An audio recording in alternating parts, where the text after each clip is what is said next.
हमारे लोगों के पास बैठने की क्षमता है लेकिन बैठना नहीं चाहते। कारण ये है कि हमने बौद्धिक स्तर पर उनको अभी तक ऐसा तैयार नहीं किया कि समाज के लिए आप भूखे प्यासे दिन भर बैठो।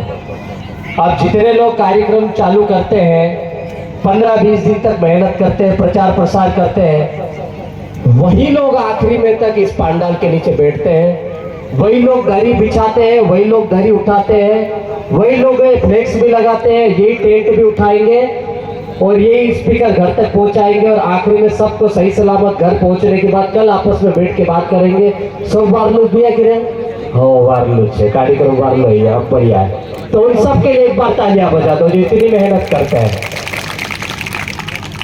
लोग दूर दूर से आते हैं, 200 किलोमीटर, 500 किलोमीटर, 50 किलोमीटर, सब जगह से आते हैं, भाषण देते हैं, बोल के चले जाते हैं, वो अपनी बात है।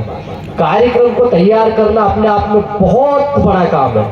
हम लोग भी करते हैं, 2014-15 से हम लोग काम कर रहे हैं। उससे पहले जो हमारे बीच में सामने बैठे हैं लाल दादा बैठे हैं और कई वरिष्ठ साथी बैठे हैं, ये काफी समय से काम कर रहे हैं समाज हित में। आज जिनको सुन रहे थे सतीश दादा, वो यहाँ से अभी चले गए हमारे बीच से, लेकिन मैं उनको 2014-15 में सुनता था, तब शायद मध्य प्रदेश में उनके कैडर भी नहीं होते थे। और जब मैंने उनको वीडियो सुना तो मेरे अंदर भी एक एनर्जी आई अलग की। मेरे यदि 15-16 के आप वीडियो सुनोगे तो कॉपीज होंगे, पूरे की पूरे कॉपी, हूबहू वही की वही। मैं भी ऐसा गांडू नेता बोलने लग गया था। उसी का कारण है कि मैं सस्पेंड भी हुआ कहीं ना कहीं। तो गलतियां हो भी मेरे से भी, मैंने सुधार करने की कोशिश भी की। फिर समय समय के साथ मैंने भी खुद में परिवर्तन किया। तो समाज भी ऐसा नहीं कि मैं जो बोल दूं मंच से वो सही है, मेरे से पहले जो बोल के गए वो बोल दिया तो 100 आना सच है, ऐसा नहीं है। हर व्यक्ति अपने आप में पूर्ण नहीं होता, कंप्लीट नहीं होता है, कहीं ना कहीं सबके अंदर गलतियां होती है।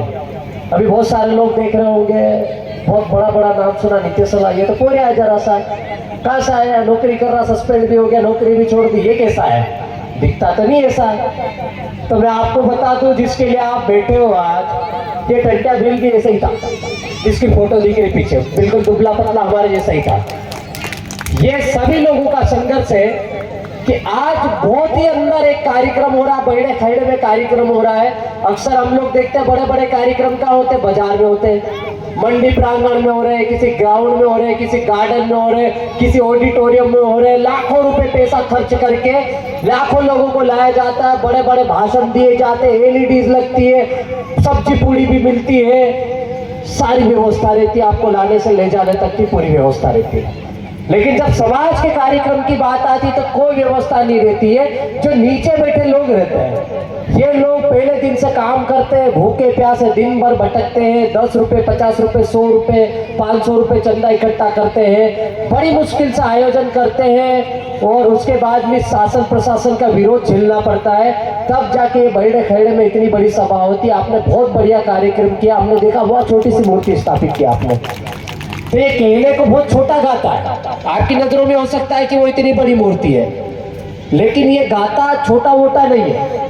ये जिस्म हम मानव की, जिस धरती आबा क्रांति सूर्य भगवान को जिसको हम बोलते हैं, उस बिरसा मुंडा की मूर्ति आपने स्थापित की है। वो मामूली आदमी नहीं, एक मामूली इंसान जैसे हम पैदा हुए, आप सब पैदा हुए, वैसे ही वो भी एक मामूली इंसान था।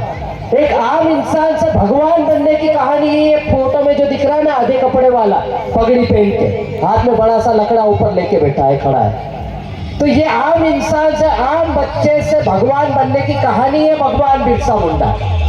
25 साल की उम्र में हम लोग क्या समझ पाते हैं? कुछ नहीं समझ पाते। आजकल जिम्मेदारियों की बोझ तले हम लोग गुजरात जा रहे मजदूरी करने के लिए, महाराष्ट्र जा रहे मजदूरी करने के लिए, कोई इंदौर जा रहा है, कोई भोपाल जा रहा है, बाहर जाके मजदूरी कर रहे हैं, मजबूरी है। ये 25 साल की उम्र में हो रही है। लेकिन उस समय 25 साल की उम्र में ये व्यक्ति हमारे लिए शहीद हो गया। क्या हुआ? उसको मालूम था कि भविष्य में हमारी जो आने वाली पीढ़ियां है, ये जो बहन बेटियां, ये जो बच्चे हैं, ये जो पढ़े लिखे नौजवान है, इनकी पीढ़ियां कहीं ना कहीं अंधकार में, इनका आरक्षण अंधकार में, इनको पहनने के कपड़े नहीं मिलेंगे, इनकी जो जल जंगल जमीन है वो उनके पास रहने के लिए बचेगी कि नहीं बचेगी, उनके संवैधानिक अधिकार, उस समय संविधान नहीं था। उस समय उन व्यक्ति ने संघर्ष करके आपके लिए, अभी जो सतीश दादा बोल के गए, कि लैंड एक्विजिशन एक्ट, जिसको बोलते हैं हम भूमि संपादन अधिनियम, 1898 में पारित करवा दिया। किससे करवाया? अंग्रेजों से करवाया। ये जो टंट्या भील है, 4 दिसंबर की उनकी शहादत दिवस आ रही है। इनकी पाताल पानी में एक मजार है, वहां पे ट्रेन रुकती है, 2 मिनट का सलामी देती है, वहां पर अगरबत्ती लेती है, उसके बाद जाती है। विश्व में कोई ऐसा व्यक्ति नहीं है जिसके लिए कोई बस रुकती है, कोई ट्रेन रुकती है, कोई व्यक्ति रुकता है और अगरबत्ती लगाकर जाता है। लेकिन इसी क्षेत्र का है, इसी धरती का ये कर्मस्थली है उस टंट्या भील की। उस टंट्या भील को देखो, सोचो, विश्व में पूजा जाता है। उन्हें 10 नवंबर, उस समय, अभी 10 नवंबर 2-4 दिन पहले गए, 10 नवंबर 1889 को ब्रिटिश इंडियन पेपर में, न्यूयॉर्क ऑफ टाइम्स में, उस समय पेपर में एक खबर लगी कि टंट्या भील, हु टंट्या भील, कौन Tantya Bhil? Indian robin hood Tantya Bhil. उस समय उपलब्धि मिली 1889 में। अब सोचो, आजकल हम इतना बड़ा कार्यक्रम करते हैं तो भी पेपर वाले नाम नहीं छापते हैं, खबर नहीं छापते हैं। लेकिन 1889 में टंट्या भील को पकड़ा था, यहाँ पकड़ा, मध्य प्रदेश में पकड़ा, जबलपुर की मजार में ले जाया गया, सॉरी जेल में ले जाया गया, जहां पर उनको फांसी दी गई। और पेपर में कौन सी खबर लगी? न्यूयॉर्क टाइम्स में। और वहां पर उन्होंने क्या बोला? Indian robin hood. Robin hood का मतलब आप समझते हो? दलितों के, वंचितों के, मजदूरों के, शोषितों के, गरीबों के मसीहा, भगवान। वो उपलब्धि किसने दी? अंग्रेजों ने दी, आदिवासियों ने नहीं दी, यहाँ के सरकारों ने भी नहीं दी। सतीश दादा अभी बोल के गए कि आज भी टंट्या भील का नाम क्रिमिनल टाइप्स में लिखा गया है। क्रिमिनल टाइप्स मतलब ये जमानती जो हमारी जो जमात है वो मुजरिम है, हम लोग पैदाशी मुजरिम है, आदिवासी पैदाशी मुजरिम है, ऐसा सरकार भी सोचती है। उस समय अंग्रेज सोचते थे।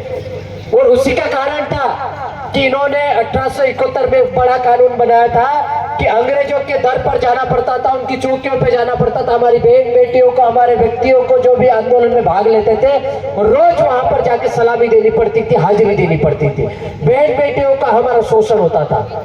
तो ये मामूली बात नहीं थी। उस समय उस व्यक्ति ने यार भूखे प्यासे रहकर, लड़ाई करके, संघर्ष करके आज हमारे को ये कपड़े पहनने लायक बनाया। आपने सुना होगा 1876, 77, 78 में बहुत बड़ा अकाल पड़ा था।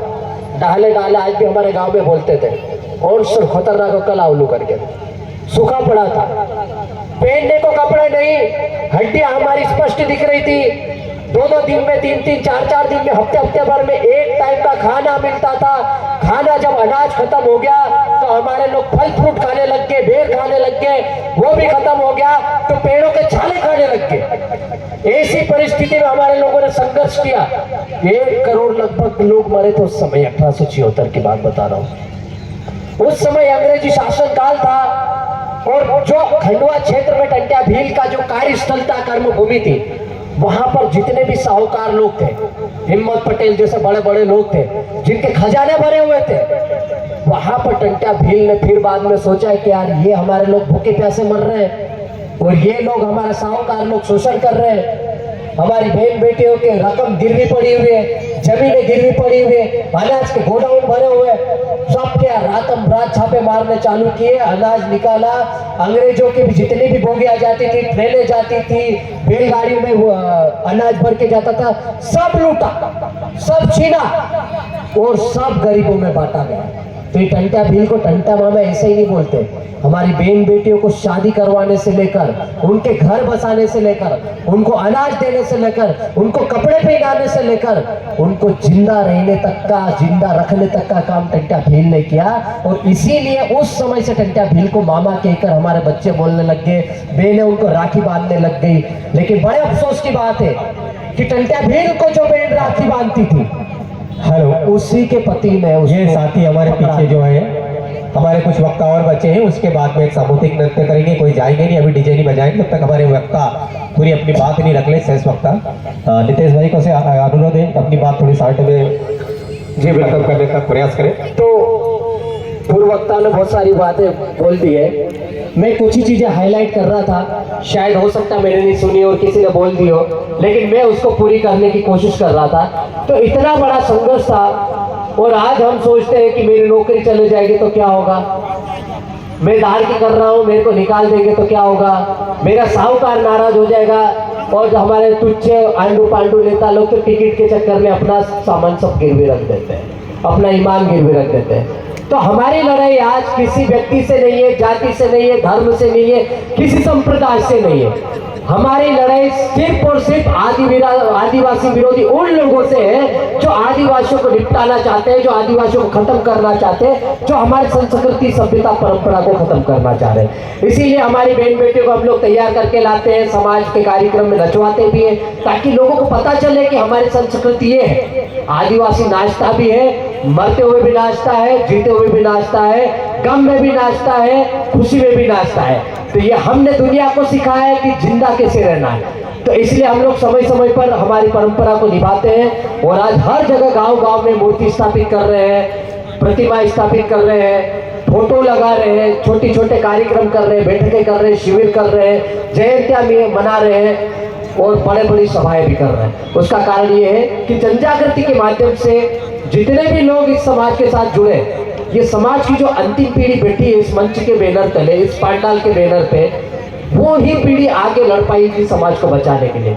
तो उसको हम लोग जिंदा रखने की बात कर रहे हैं, उसको आगे बढ़ाने की बात कर रहे हैं। बस यही संदेश था, यही मैसेज था। मुझे भी जाना, कुछ और वक्त बाकी है, समय काफी हो चुका है, लेकिन इस मंच के माध्यम से एक छोटी सी अपील है। जैसा आप लोगों ने कार्यक्रम किया वैसा कि वैसा हमने मध्य प्रदेश में सबसे पहली मूर्ति हमने ही अलीराजपुर में टंट्या भील की दाऊद नाथ की मेन चौराहे पे की थी, जो बहुत ही भव्य रूप से हुई थी और सतीश दादा उसमें मुख्य वक्ता थे, अतिथि थे। आज मैं आपको बता दूं, हम उसी अलीराजपुर में बिरसा मुंडा की मूर्ति लगा चुके हैं और आने वाली 26 नवंबर जिसको हम संविधान दिवस बोलते हैं, उस दिन बहुत ही बड़ा कार्यक्रम करके 26-27 नवंबर को 2 दिवसीय कार्यक्रम है, वहां पर फिर से टंट्या भील की बड़ी 5.5 फीट की मूर्ति लगाने जा रहे हैं। उसमें आप सबको आमंत्रित करने जा रहे हैं। ये हम सबके कार्ड लिख के लाए हैं। यहाँ पर जयेश कसरावत, आदिवासी परिवार कसरावत, खरगोन जयेश, आदिवासी परिवार जयेश से लेकर जितने भी हमारे बीच में बैठे लोग, सबको हम खुला निमंत्रण दे रहे हैं। ऐसा ना सोचे कि ये मेरे पास कार्ड नहीं आया। समाज के काम में किसी को घर जाके न्योते नहीं दिए जाते हैं, ना ये मेरी शादी है ना मेरे घर का कार्यक्रम है।